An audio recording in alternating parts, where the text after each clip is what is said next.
Hi students, आज मैं practice time का क्वेश्चन नंबर 3 सॉल्व करने वाला हूँ। ठीक है, सिंपल इंटरेस्ट का। यहाँ पे एक क्वेश्चन है, आप अपने बुक को फॉलो कर सकते हो। मैं यहाँ पे एक जस्ट मोबाइल में मेरे पास है फोटो, तो उससे मैं आपको क्या कर रहा हूँ, क्वेश्चन पहले एक्सप्लेन करता हूँ, इज़न्ट इट। उसके बाद हम लोग सोल्यूशन पे आएंगे। तो यहाँ पर आपका क्या दिया हुआ देखिए, यहाँ पे बोला है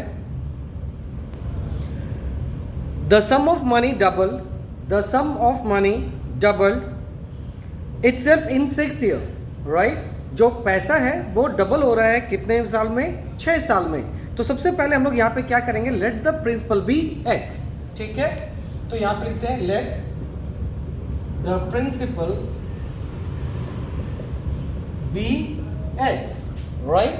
फिर ये बोला ये जो पैसा है ये डबल हो रहा है, तो अकॉर्डिंग टू क्वेश्चन अमाउंट कितना हो जाएगा? That will be 2x। तो जब आपका प्रिंसिपल दिया हुआ है x के फॉर्मेट में, फिर अमाउंट भी बोल रहा है डबल हो जाएगा, तो इंटरेस्ट आप यहां से निकाल सकते हो। तो देयरफॉर इंटरेस्ट क्या होता है? Amount minus principal, that is 2x minus x, right, which is equal to x। और ये जो इंटरेस्ट जनरेट हुआ x अमाउंट, ये कितने दिन में हुआ? यहां पे लिख दिया it will be in 6 year. तो देखिए आपके पास इंटरेस्ट दे दिया, टाइम दे दिया, प्रिंसिपल दे दिया, तो यहां से आप पहले क्या निकाल पाएंगे? रेट निकाल पाएंगे। तो रेट इज इक्वल टू क्या होगा?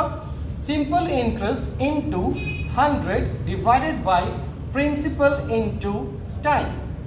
सिंपल इंटरेस्ट आपका कितना है? x into 100 divided by principal आपका वापस से x है, और टाइम यहां पर आपका दिया हुआ है 6 ईयर, इजंट इट। आप x और x को कैंसिल कीजिए, 2 से करते 2 3 जा 6, 2 50 जा, यानी कि ये कितना हो गया? 50/3%। This is the rate. और ये अभी क्या है? ये हाफ कैलकुलेशन है। ये हाफ कैलकुलेशन क्यों है? क्योंकि क्वेश्चन में आप देखिए क्या लिखा है, in how much time will it become thrice.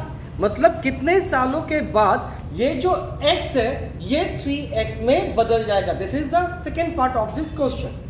तो नाउ हम लोग अब एंटर कर रहे हैं सेकेंड पार्ट में। नाउ तो अमाउंट कितना चाहिए हमको? 3x with the same rate of interest. Rate आपने ऑलरेडी निकाला, दैट इज 50/3%। आपको क्या निकालना है? टाइम निकालना है, राइट। आपका जो प्रिंसिपल है वो क्या लेना होगा? Initial value, that is x ही लेना होगा। तो therefore what we can conclude? We can conclude that time is equal to simple interest into 100, right, divided by P into r. Already rate हमने कैलकुलेट किया। सिंपल इंटरेस्ट हम लोगों को कितना होगा यहाँ पे? तो देखिए अमाउंट चाहिए था आपको 3x, प्रिंसिपल है x, तो देयरफॉर सिंपल इंटरेस्ट कितना होगा? Amount minus principal, that is 3x minus x which is equal to 2x, isn't it. तो यहाँ पे आपका जो सिंपल इंटरेस्ट लेना होगा वो कितना लेना होगा? 2x into 100 divided by principal कितना था? x into rate. रेट आपका कितना आया था? 50/3। तो यहाँ पे डिवाइड करेंगे तो वो कहाँ चला जाएगा? ऊपर, दैट इज 3 लाइक दिस। अब आप कैंसिल कर लीजिए, 50 2 जा 100, x और x कट गया तो बचा क्या? 3 2 जा 6, 6 2 जा 12, यानी कि 12 ईयर्स। तो यानी कि हम ये समझ सकते हैं कि 12 साल में जो अमाउंट होगा वो प्रिंसिपल का सीधा 3 गुना यानी कि 3x हो जाएगा, right. Hope it is clear.